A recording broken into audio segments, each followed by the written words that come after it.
Live from New Delhi, you're watching DD India News Hour, India's voice to the world. I'm Mark Lynn. Namaskar. Coming up in the next 1 hour.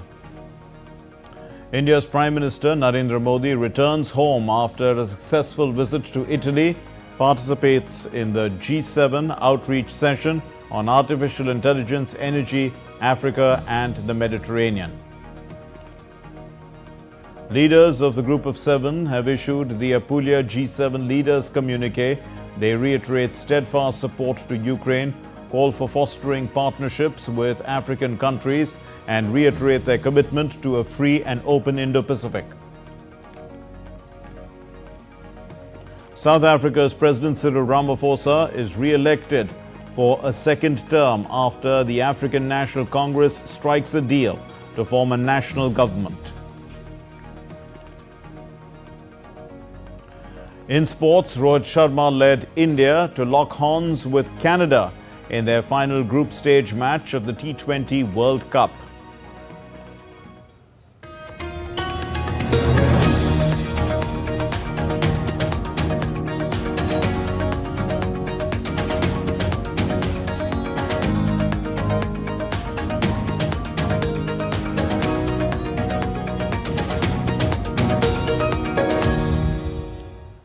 India's Prime Minister Narendra Modi has landed in New Delhi after a productive day at the G7 summit in Italy.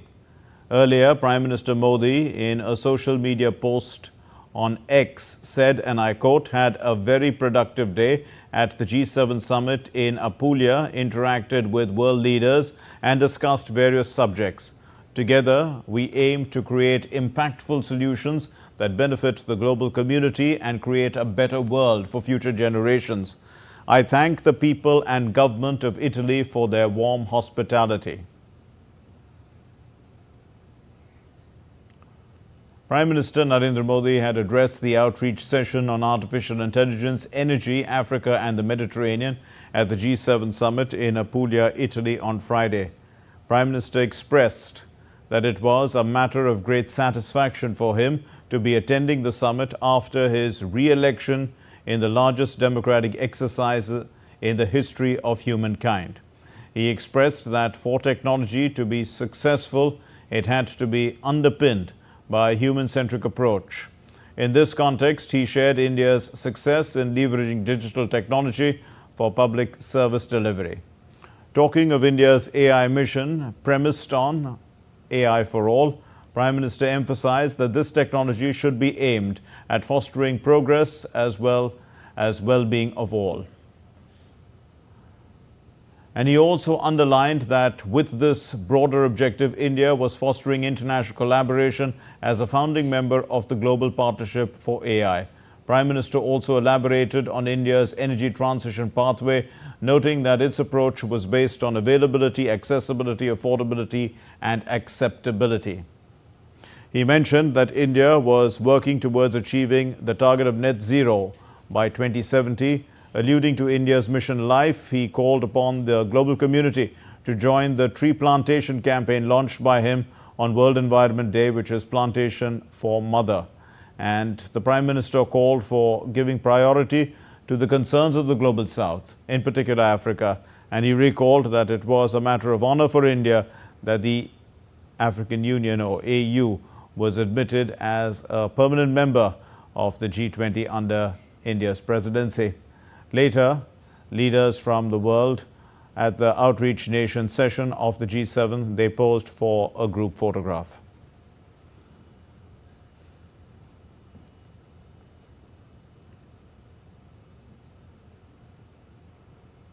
Now, during his visit to Italy, India's Prime Minister Narendra Modi on Friday met a host of world leaders on the sidelines of the G7 summit.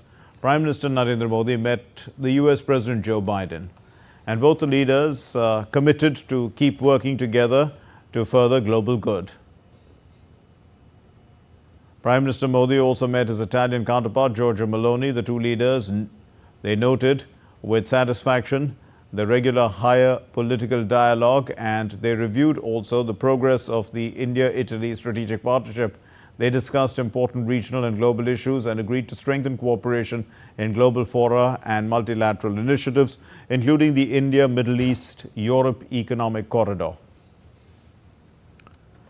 Aimed at bolstering industrial competitiveness and economic ties, PM Modi met his Japanese counterpart Fumio Kishida on the sidelines of the G7 summit.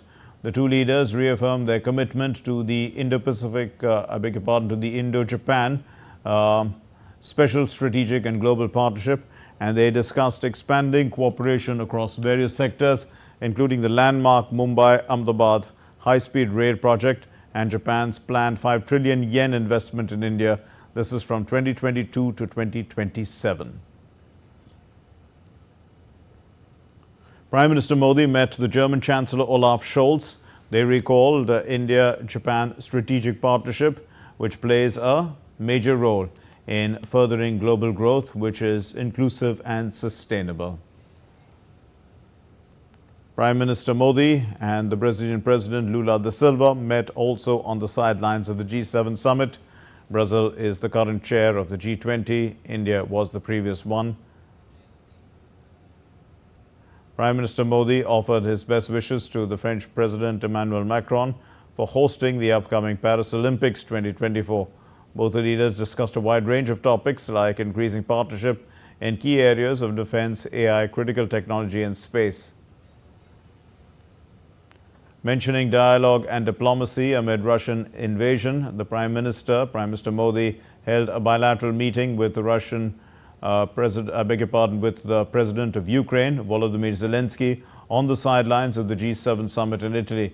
PM Modi talked about peace with President Zelensky, and he said that regarding the ongoing hostilities, he reiterated that India believes in a human-centric approach and believes that the way to peace is through dialogue and diplomacy. Enhancing the India-UK cooperation, the Prime Minister of India, Modi, met the UK Prime Minister Rishi Sunak. They talked about the India-UK Comprehensive Strategic Partnership and enhancing industrial cooperation in the defense sector, boosting trade and commerce, among other items. The Prime Minister of India also met the Pope Francis. This is on the sidelines of the summit. He hugged him and praising the Pope for his commitment to service to the people. The Prime Minister said, "I admire his commitment to serve people and to make our planet better." Also invited him to visit India, unquote. Now, Pope Francis joined the outreach session of the G7 Leaders Summit in Borgo Ignazia in the southern Italian region of Puglia, and the discussions were about artificial intelligence. And it's the first time in history that a pontiff has taken part in this meeting of the G7 democracies, which comprise Britain, Canada, Germany, France, Italy, Japan, the United States, and the European Union. And speaking about artificial intelligence, Pope Francis said that humans must not lose control of artificial intelligence. We need to guarantee and protect a space for meaningful human control over the process of choosing artificial intelligence programs. Human dignity itself depends on it. Precisely on this issue, let me insist. In a drama such as armed conflicts, it is urgent to rethink the development and use of devices such as so-called lethal autonomous weapons in order to ban their use, starting already with a proactive and concrete effort to introduce more and more meaningful human control. No machine should ever choose whether to take the life of a human being. The leaders of the Group of Seven issued a communique, and they called in fact, the communique is called the Apulia G7 Leaders Communique. The leaders reiterated their support for Ukraine, stepping up support for African countries, as well as a commitment to free and open Indo-Pacific based on the rule of law.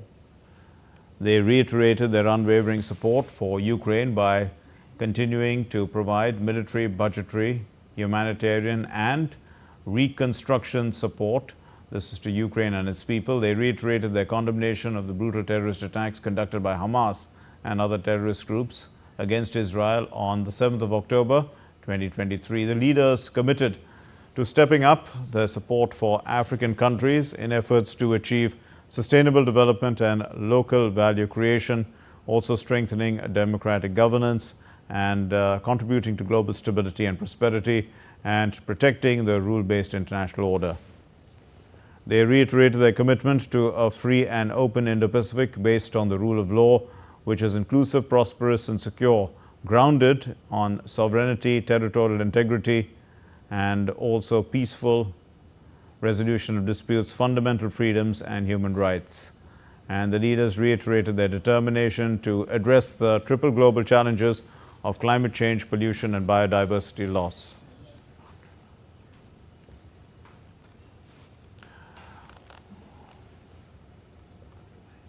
The G7 has expressed deep concern over China's industrial policy at the end of the summit in the south of Italy. Prime Minister Narendra Modi joined the G7 leaders for talks on Friday.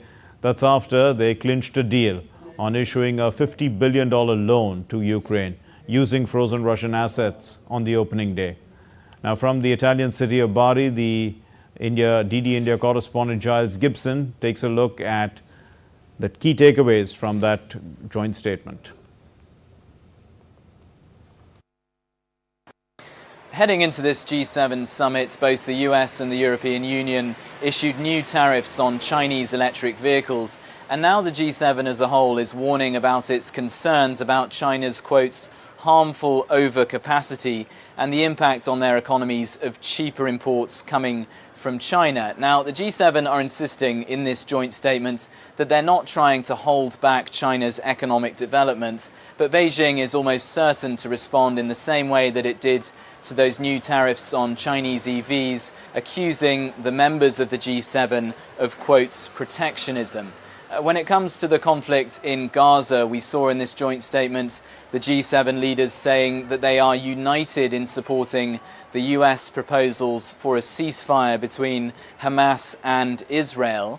Meanwhile, joining Indian Prime Minister Narendra Modi in the outreach sessions on day 2 of this summit was Pope Francis, who made the trip down from the Vatican to warn about the risks of artificial intelligence.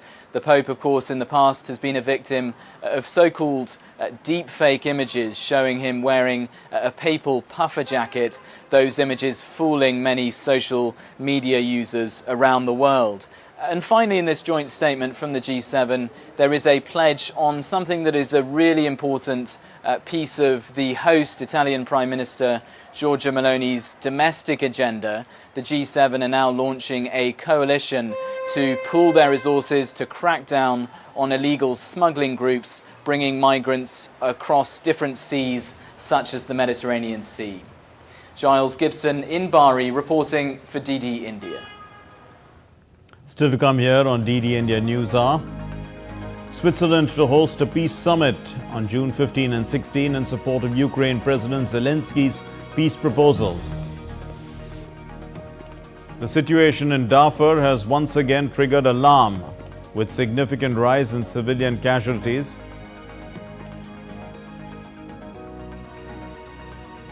And after months, Kate, the Princess of Wales, is to make her first public appearance to mark official birthday of the British sovereign.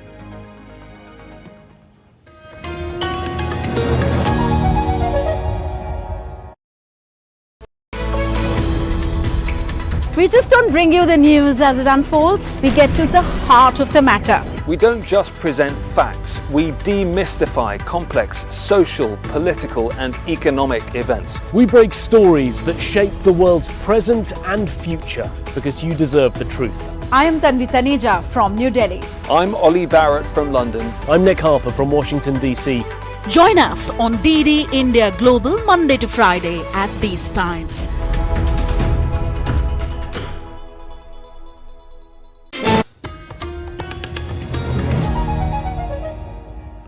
You're watching DD India News Hour. I'm Mark Lynn.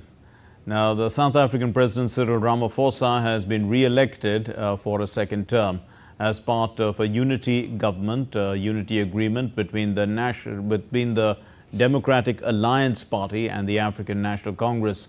It's a major change for the country after 30 years of ANC rule.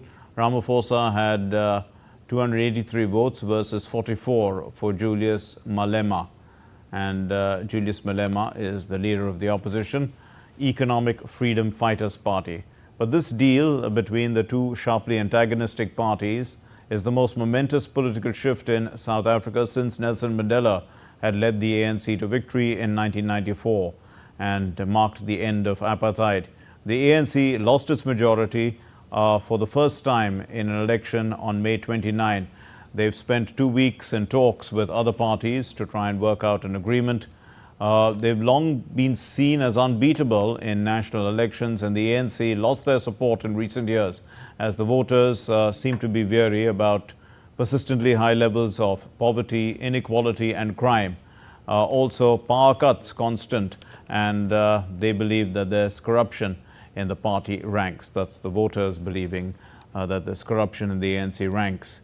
Now the DA, that's the other party, their entry into the national government, it seems to be a watershed moment for that country, South Africa, because they are still processing the legacy of the racist colonial and apartheid regimes. The Democratic Alliance Party's Annalie Lotriet has been elected, in fact, to the position of Deputy Speaker of the South African National Assembly. That she was elected to that post on Friday, and that was the first post-election parliament sitting. The party has struggled to shake off its image as a defender of the rich white people and also to convince a broad spectrum of South Africans that it reflects their aspirations. Given the fact that the voters of South Africa in this last election chose not to reward any party with its own majority, they now expect us to find each other and work together to be able to form a stable government. And we believe that the Government of National Unity, the document of which we've signed this morning, is South Africa's best opportunity to get stability, good, clean, accountable governance. European Union ambassadors agreed on Friday to start accession negotiations with Ukraine and Moldova. The Belgian EU presidency said that the negotiations will take place at intergovernmental conferences on June 25. Belgium, which holds the 6-month rotating presidency of the EU, said on social media site X that this decision should be officially cleared by finance and economy ministers during their meeting next Friday. The opening talks with the European Union would be a morale boost for Ukraine as Russia's forces are advancing in the Donetsk region and also opening a new front in the northeastern region of Kharkiv. Switzerland is to host a peace summit June 15 and 16 in support of the Ukrainian President Zelensky's peace proposals. The US Vice President Kamala Harris, the French President Macron, and leaders of Germany, Italy, Britain, Canada and Japan are among those who are going to be attending this peace summit in the Swiss mountaintop resort of Buschenstock. Turkey and Hungary, which maintain cordial ties with Russia, will be represented by their foreign ministers. But despite months of intense Ukraine and Swiss lobbying, some others, are not going to be there. Most notably China, a key consumer of Russian oil and also a supplier of goods that help Moscow to maintain its manufacturing base. Moscow, which has not been invited to this conference, has called this gathering futile. Russia has denounced the meeting and they've said that countries had been pushed to choose sides. The Russian President Putin has also set out certain conditions for peace talks with Ukraine. The conditions are very simple. Ukrainian troops must be completely withdrawn from the Donetsk and Luhansk People's Republics, the Kherson and Zaporizhia regions, and I draw your attention from the entire territory of these regions, within the administrative borders that existed at the time of their entry into Ukraine. as soon as Kiev declares that it is ready for such a decision and begins the actual withdrawal of troops from these regions, as well as officially notifies that they abandon plans to join NATO, an order to cease fire and begin negotiations will immediately follow from our side, literally at the same minute. And DD India's Jessica Taneja is following this story. She joins us live now. Jessica, so which are the countries that are attending the Switzerland summit or the peace summit, and what message does it send out? Well, more than 92 countries and 8 organizations are attending the summit, is what we're told, Mark. And important delegations are being sent from Hungary, from Turkey as well. The participation, though expected nearly 200 countries and organizations to be part of it, but that hasn't materialized so far, even though you saw Zelensky go to various multilateral forums and express his concerns about Russia's invasion of Ukraine and how things are panning out in the East as you and I speak. At this point, Russia has occupied nearly 18% of Ukrainian territory with more than hundreds and thousands of troops that have nearly died in this conflict. Has taken a toll on Ukraine. And if you go by the estimates of the World Bank, Mark, at this point, it says that the damage assessment report clearly says that Ukraine would need as much as $486 billion in the next 10 years for reconstruction efforts. Right now, its needs are immense, and hence the support from the countries grows louder. Also important to note that China is not present at this Ukraine Peace Summit. If you recall, during the Shangri-La dialogue, there was also a possible communication where the Ukrainian side and the Chinese side hadn't met. There were plans made for persuasion and also speak to the Chinese side whether they would be able to attend it. But on the other hand, while Russia has rejected this plan as futile, Moscow does agree to go with the plan in case Beijing comes up with one, and that is one of the peace plans that Moscow could agree with. But these are just few developments coming out of Switzerland at this point. We'll see on what the joint statement says, because as we're told, there could be a joint statement at the end of it, and the participants will have, I think, until next Friday to come up with agreement or non-agreement with what the joint statement says. And meanwhile, the participants right now are deliberating how to condemn Russia at the same time, and also include more participants in talking about a possible peace plan. So that could be a challenge. But how much is peace doable? Only time will tell. Right. So the 92 countries that are present there are looking to try and expand the number of countries who can participate in a further peace plan, and try and get China on board. But what are the reservations that China has for participating in a summit like this? Well, even previously, if you recall, Mark, you remember what China had said even at the time of Russia's invasion of Ukraine. China had said that it would not support Russia, would not be part of this war, and had said quite often on various multilateral forums as well that it would not want a conflict that sort of hampers trade, and it would want peace to prevail, and it would not sort of support Ukraine, neither would it support Russia. But different kind of allegations, as we know, have surfaced in the past, even with the West saying that China's continued support to the Russians, especially economically and militarily, supporting their military defense sector, and also with no export control or the dual-use items. There have been allegations that China has been quietly funding the Russian machinery. But at the same time, China has said that it would not consider this particular peace summit for participation, simply because it says Russia is not invited. So it has to have an equal participation from the country as well. So, net and net, China would say that it has a separate peace plan. So does Brazil, for that fact, to sort of come around for some peaceful resolution to this conflict that is dragging into its third year now, Mark. Right. There are countries that are probably also participating, but not at a political level, maybe at, at some level of diplomacy. Also, we need to focus also on Prime Minister Modi speaking to Zelensky in Italy. And the Prime Minister did say that dialogue and diplomacy are the only ways ahead. And that's precisely what he had also said to the Russian president, that this is not an era, of course, though he said it some time ago. But the point is that India stands, clearly on the path of dialogue and diplomacy. And that really is the way forward. That's correct, Mark. And if you've heard from the statements that have been given out from India's foreign ministry as well, it was reiterated that India wants to engage in a way which enhances diplomacy and dialogue, and also if a possible mediation could be considered, India would happily be part of that. Looking at how Indian global stature is emerging, it is a major power, and hence does adopt a role of mediator here and there, and does the finest, bits of diplomacy which do provide certain resolutions and solutions.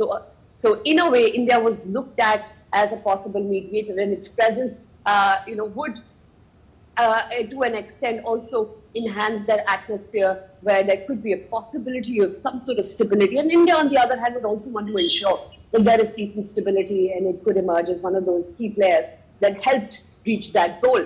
Well, yes, you pointed out that Prime Minister Narendra Modi met Ukrainian President Volodymyr Zelensky yesterday at the G7. That was a crucial meeting, again, reiterating support for Ukraine, but also at the same time saying that diplomacy and dialogue is the way forward.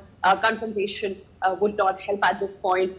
Given the fact that this war has dragged on, look at Ukraine's energy needs at this point. The country is fighting hard, even though the United States and other countries did pull up a plan to fund Ukraine through the interest gains from the profits of frozen Russian assets. That $60 billion loan, topped with some European countries also putting in money in there, in the kitty. So for Ukraine, at this point, apart from monetary support and military support they're getting, they also need other countries and perhaps their intervention at this point, whatever it can get. And with India, hopes are always high. Right. Final question, Jessica, also that, we heard the Russian president, his conditions are rather difficult, one would say maximalist at this point of time. And so is the Ukrainian peace plan, wanting, everything to move back to square one. So the negotiating positions are pretty much as they were on day one. Ukraine has been given support now for another 10 years. It doesn't seem, of course, there's no military victory. Pundits say that there's going to be no military solution to this conflict. Where can dialogue step in to see, some sort of compromise on either side? Well, Mark, Russia currently occupies 18% of the Ukrainian territory, as I pointed out, and that is the point to stress on. While the forces are engaged in a battle of sorts in the east right now, in the Donetsk and Luhansk region, it still continues. Ukraine does need that kind of military support. But what Russia does say is that it will agree for a ceasefire if Ukraine doesn't opt for a NATO partnership, and that has been the demand since day one. It would agree, Russia says, on peace talks. But at the same time, Ukrainian President Volodymyr Zelensky, if you recall, had come up with a 10-point peace plan in 2022, the year that Russia invaded Ukraine. And that hasn't seen much, a movement. Okay. But at this point, for Ukraine, it will be important to see on what kind of military support it's getting, all the aid, because it needs it very quickly. Yes, Jessica. The Russian forces are advancing at this point. So the point remains, the ceasefire could only come into place, and the Russian side will only come to talk only when Ukraine agrees that it doesn't opt for a NATO membership mark. Okay, we'll leave it there. Thank you very much, Jessica Taneja, for putting that into context for us. Fears that armed groups in Sudan are committing war crimes. These fears have been mounting for months because the situation in Darfur region is once again an alarming situation. The paramilitary group, which is the Rapid Support Forces, they've been accused once again of ethnic cleansing in Darfur, and the latest clashes have been raging on since May, resulting in several, in fact, significant civilian casualties.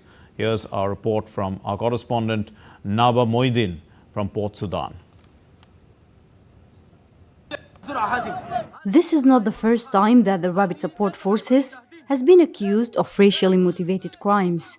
The group committed a massacre against the non-Arab population of Western Darfur last year, known as the Masalit tribe. The battle for control of Darfur involves a switch of allegiance. The militia was formed under Sudan's former ruler Omar al-Bashir. Now the RSF is fighting the Sudanese army. The largest scale battle now is in North Darfur state. El Fasher is a turning point in the conflict between the army and the paramilitary forces. It's the last stronghold for the army and will be the beginning of freeing the other Darfur states which fell for the militia. It's important for the militia as it seeks controlling the Darfur region as a negotiation card against the government. Since war broke out in Sudan over a year ago, the RSF has seized large parts of the capital Khartoum, the central Sudan region, and 4 out of 5 states of Darfur.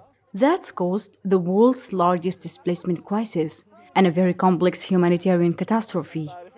The International Criminal Court, the ICC, is now looking for evidence of alleged war crimes and crimes against humanity committed by the RSF in Darfur. Those crimes... Well, the Princess of Wales, Kate Middleton is set to make her first public appearance in some time at the Trooping the Colour 2024 parade. She is set to accompany her 3 children in a carriage during the royal family parades. It's an annual event that marks the official birthday of the British sovereign. This event has been taking place for over 260 years. Okay, still to come here on DD India News Hour.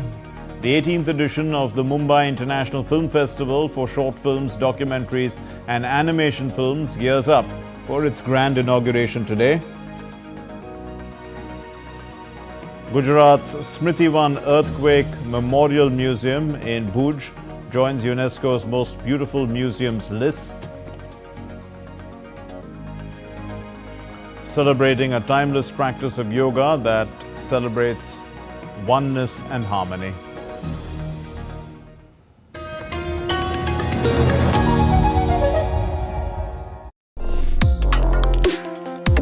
Complex issues, hidden agendas, twists and turns, strategic games. We think all dots are linked. We just need to connect them. Join me every week as I connect the dots to unravel hidden designs in statecraft, mysteries, and decode issues that matter to you. Watch Connecting the Dots with me at these times on DD India.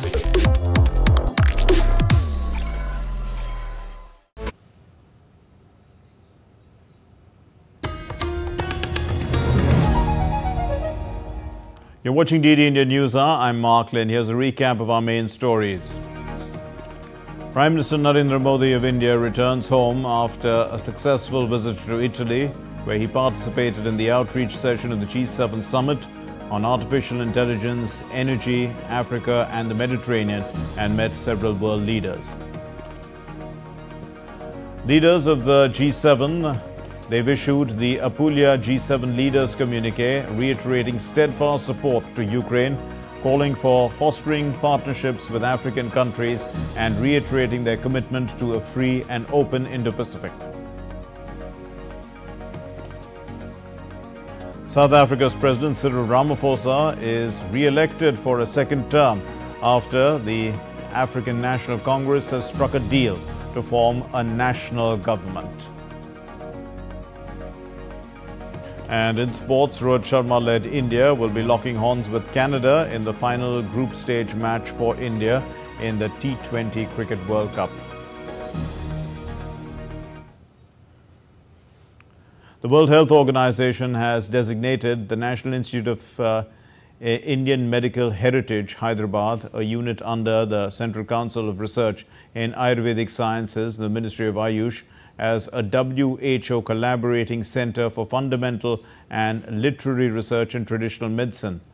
Now, this prestigious recognition is granted for a period of 4 years, starting from June 3, 2024. It was established in 1956, and the NIIMH Hyderabad is a unique institution dedicated to documenting and showcasing medico-historical research in Ayurveda, Yoga, Naturopathy, Unani, Siddha, Savarigpa, Homeopathy, Biomedicine and other related healthcare disciplines in India.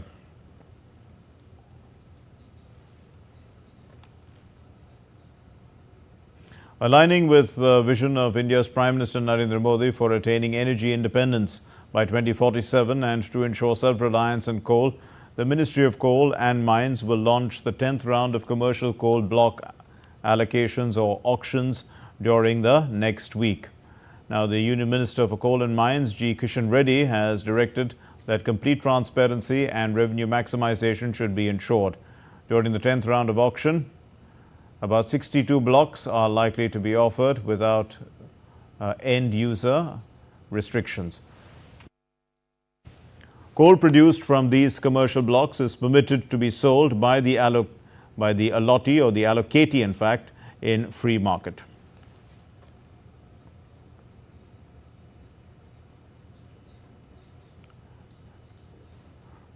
And now we get you all the updates on the 18th edition of the Mumbai International Film Festival.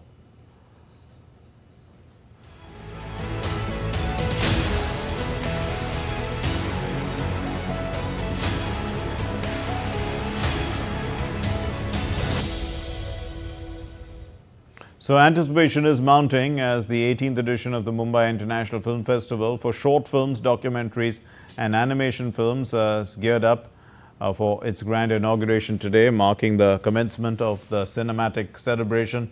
It promises to captivate audiences and industry professionals alike. Over the next week, the festival will have about 314 films from 59 countries in 61 languages, 8 world premieres, 5 international premieres, 18 Asia premieres and 21 India premieres. So around 60 countries are participating through their films and other kinds of engagements in the film festival. The opening ceremony of the Mumbai Film Festival will showcase FTII student short film Sunflowers Were the First Ones to Know, and it was one of those at the 77th Cannes Film Festival this year, and it won laurels there. And Yogesh Sheetal now joins us for more from Mumbai. Well, Yogesh, this is not the average film festival because it's more to do with documentaries and more serious short films. How is it being viewed and how enthusiastic are people about it? See, Mark, this time it is going to be very special because, the documentary film Bazaar is going to be launched. This is the first time because it was a concern for the small filmmakers, documentary makers that fund issues are there. Now, this time this has been ensured by the ministry that they are getting collaborators also, they are getting fundraisers also, they are getting sponsors also. So, the 18th edition of MIF is going to be very special in various terms because mid-phase film would also be included the first time. At the same time, you have also rightly underlined in your anchor that 314 films would be screened. These films have been selected out of more than 1,000 films, 61 languages and 59 countries, and more countries also. The different kind of deliberations and communications. So you can see the dealings would also be there. Coming to particularly MIF, we know this is one of the largest film festivals in South Asia, and recently we had seen the movie coming to inaugurations. We have also seen the some screening in Cannes Film Festival recently, and like Sunflower, the first ones to know, that was screened and also won Laurel Award in Cannes Film Festival, will be screened today on the very first day. Lot of dignitaries from film fraternities would be there, and today definitely is going to be very special day for film fraternity and also for the small filmmakers. Some special points I would like to highlight at this point in time. Movies for Divyang, movies for a special class of people are also being screened in this season. So definitely this is going to be very special and important in various aspects, you can say, Mark. Right. Also, Yogesh, animation is one of the areas that is going to be focused on, and we know that AI now is come into the space, and AI helps a lot in trying to generate near real images. How does, is there going to be, some sort of a discussion perhaps on how AI and animation can, or where they merge and how this sector is going to develop? Very important points. In fact, yesterday when the Secretary Sanjay Jaju was addressing a press conference, he also underlined the same thing. He said that how, like Chacha Chaudhary or Chota Bheem, these kind of animations and VFX basically made in India particularly, the way recently the market has been expanded, the interest of the people, particularly from the FTII or Satyajit Ray Institute or Indian Institute of Mass Communication, the premier institutions in these fields, we have seen recently how the interest and how the markets have been expanded over the over some time. So VFX and also animation will definitely playing a very decisive role. We can say will paving the way this time. So we can say that these two aspects we have rightly underlined will also be highlighted in this season of film festival in this 18th segment. Okay, we'll leave it there. Thank you very much, Yogesh Sheetal, for joining us from Mumbai with that update. Now, in a remarkable achievement, the Smritivan Earthquake Memorial Museum in Bhuj in Kutch in Gujarat, it's been awarded the third spot in UNESCO's prestigious recognition. This is as one of the world's 7 most beautiful museums. So it's third in 7 most beautiful museums. The Gujarat Chief Minister Bhupendra Patel celebrated this significant accomplishment, calling it a proud moment for both Gujarat and India. Now, the Smritivan Earthquake Memorial Museum, it secured the third spot on the prestigious list. It was inaugurated by Prime Minister Narendra Modi on August 28, 2022. The Smritivan Earthquake Memorial Museum, it commemorates the lives lost during the devastating earthquake in 2001. And according to the museum's official website, the facility spans 11,500 square meters, and it's divided into 7 thematic blocks. They are rebirth, rediscovery, restore, rebuild, rethink, relive, and renew, all ours. And each representing, in fact, a different aspect of the museum's mission.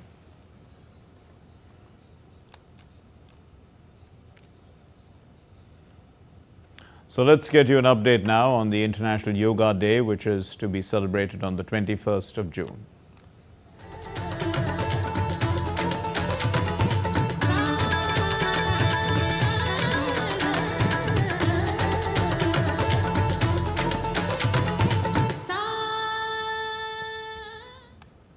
In 6 days from now, the world will mark the 10th International Day of Yoga, celebrating a timeless practice that celebrates oneness and harmony. India's Prime Minister shared a video on X and it offers guidance for the Ardha Chakrasana, or the asanas that benefit each one of us. Chakra asana. While doing this asana, the posture of your body is like a half chakra or like a half wheel posture. To do this asana, first stand in a straight position and place both your hands on the waist to give it support. Take care that all your fingers are joined together, which then will give proper support to your waist. Now, take a deep breath in and slowly bend backwards from your lumbar region. Bend your head backwards to the point till it stretches your neck muscles. Breathe in and out normally. Stay still in this posture for about 10 to 30 seconds. Ardha Chakra Asana makes your spine flexible. It strengthens your spinal nerves. This asana improves your ability to breathe. It also reduces pain caused by cervical spondylitis. People suffering from hypertension or high BP should be careful when bending backwards. You should refrain from doing this asana if suffering from vertigo. After staying in this posture for 10 to 30 seconds, Take a deep breath in and slowly straighten your spine while still supporting it at the waist with your hands. Now bring your head back into normal position while breathing out slowly and relax. You can rid yourself of incessant back and neck pain forever by performing this asana regularly.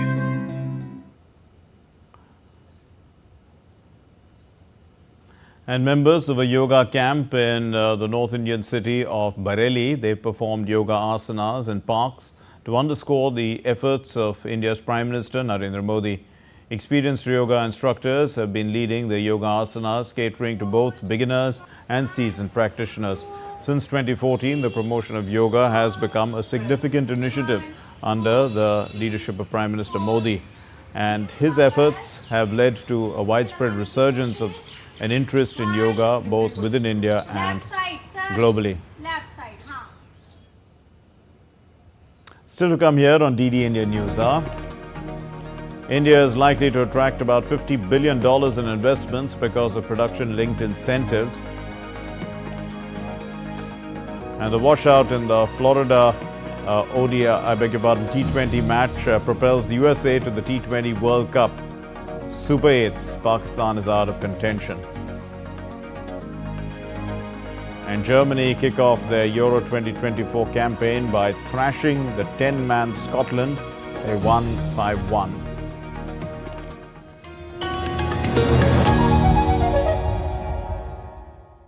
We just don't bring you the news as it unfolds. We get to the heart of the matter. We don't just present facts, we demystify complex social, political and economic events. We break stories that shape the world's present and future because you deserve the truth. I am Tanvi Taneja from New Delhi. I'm Ollie Barrett from London. I'm Nick Harper from Washington, D.C.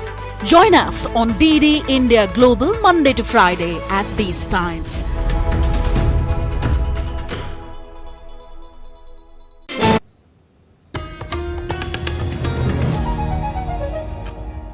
You're watching DD India News Hour. I'm Mark Lynn.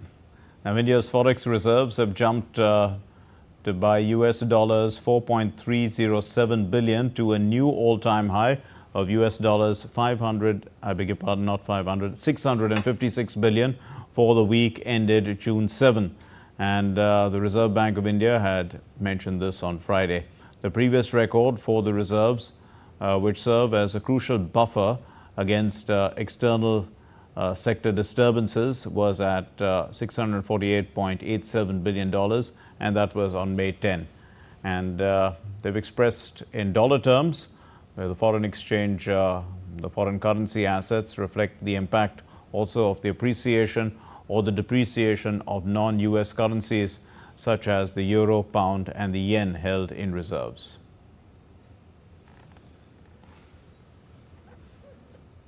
And continuing with business news, amid praise from the global agencies, India has registered a rise in exports. This report tells us more.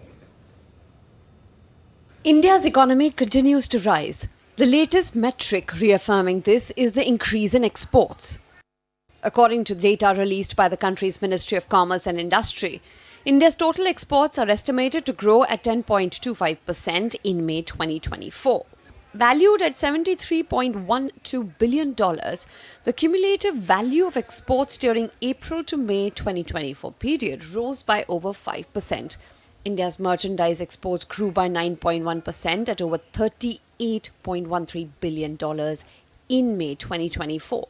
Major drivers of merchandise exports in May 2024 include petroleum products, engineering goods, electronics and pharmaceuticals. Electronic goods export rose by over 22%. Petroleum product export increased by 15.7%.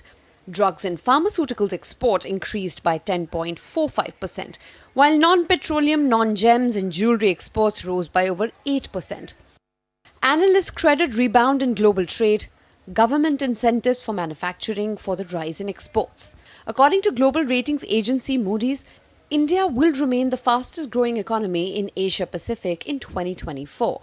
The agency said that India will sustain its growth momentum owing to policy continuity under the Modi 3.0 government and a continued focus on infrastructure development and also the encouragement of private sector investment. Bureau Report, DD India. You're watching DD India News Hour. Let's get you the sports news. And India will be facing Canada in their final Group A encounter of the ICC T20 World Cup at the Central Broward Regional Park Stadium in Florida. With India already through to the Super 8 stage, all eyes will be on the star batter Virat Kohli. India's management will hope that the trip from New York to Florida brings a turnaround in his fortunes. It's another David versus Goliath battle. India will face Canada in their final Group A encounter. With India already through to the Super 8 stage, all eyes will be on star batter Virat Kohli, whose current form is a concern. India's batting lineup has been propped up by Rishabh Pant and Surya Kumar Yadav, with Pant scoring crucial runs against Ireland and Pakistan, and Surya Kumar finding form with a 50 against USA. Meanwhile, the bowling unit led by Jasprit Bumrah, Hardik Pandya and Arshdeep Singh has been formidable. Pandya and Arshdeep in particular have been impressive. The game against Canada might see some changes in India's bowling department. Kuldeep Yadav or Yuzvendra Chahal could replace Jadeja or Akshar Patel to prepare for the spin-friendly pitches expected in the Caribbean during the Super 8 stages. We are slightly aware of the conditions what we get. Yes, the weather is a challenging year. You don't know about when the rain comes and all, but we've been prepared for all these things. So we are focusing on what we can control, and at this point of the time we can't control the weather conditions, so we're trying to prepare ourselves the best possible way, but we want a game to happen. Canada, making their tournament debut, are still in the hunt for a Super 8 spot, but face a tough challenge against this superior Indian side. Opener Aaron Johnson and his team have shown determination. However, halting India's momentum could be a daunting task. Yeah, we have done really well against test match playing nation, which is Ireland. We won the game, and Pakistan also, they managed to win the game on the 17th over. It's not a joke or something, but Canada team is really doing well. It's just that we need that experience. Adding to the uncertainty, the weather in Florida poses a potential disruption, with the parts of the state, including nearby Miami, experiencing torrential rain and flash floods from tropical storm. The organizers are keenly watching the skies, hoping for clear weather to showcase cricket in the American market.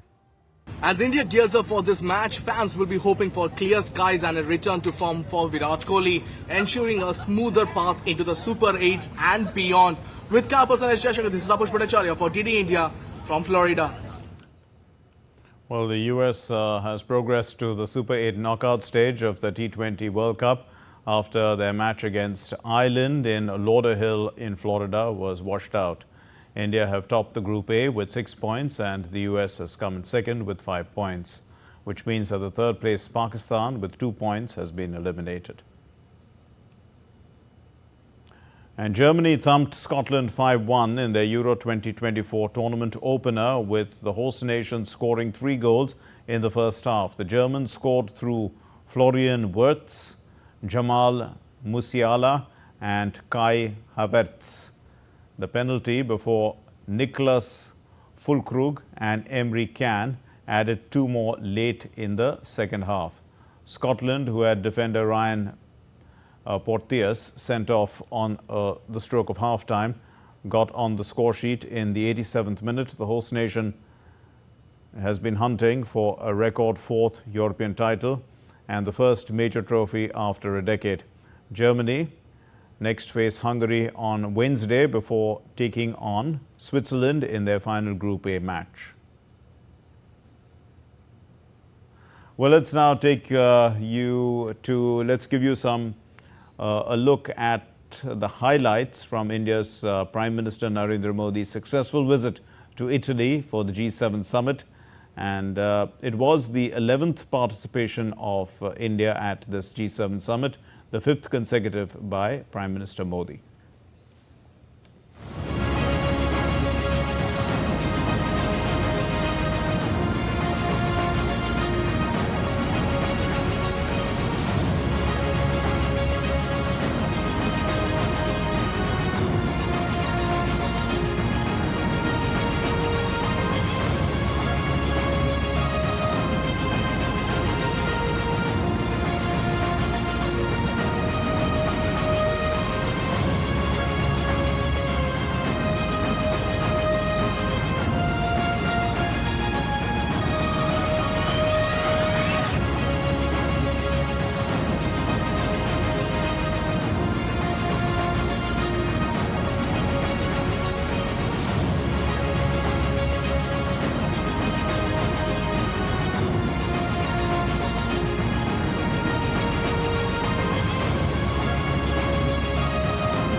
Well, that's all we have in this edition of DD India News Hour. Let's know your thoughts on the news of the day.